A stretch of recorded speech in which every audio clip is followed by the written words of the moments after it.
नमस्कार जय श्रीराम जय बागेश्वर बालाजी।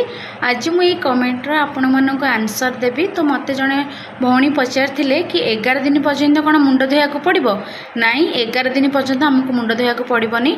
मुझे करनी प्रथम दिन ही मुंड धोई थी आउ बस कारण आम तो बिना पियाज रसुण पूजा करवाना जेहेतु आम संकल्प नहींचे पियाज रसुण भी खाइबानी 11 दिन पर्यंत।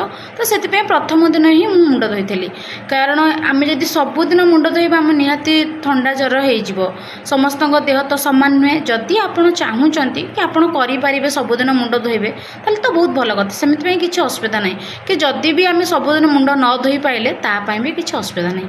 पूजा करने आगु आम थे निज उपर गंगाजल छिंची गले भी यथेष्ट हो कारण आम सबुदिन मुंड धोइबा आम निहाती जर पड़ा आम पूजा ही आम माने संकल्पटा ही पूर्ण करें।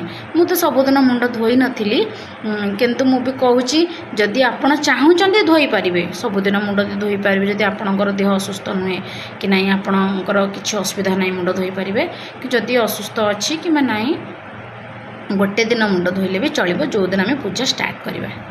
आशा करछि आपणकर ये कमेंटर आंसर मुझे पारि। जदि मो भिडियोटी भल लगी लाइक और शेयर करने को जमा भी भूलिए नहीं।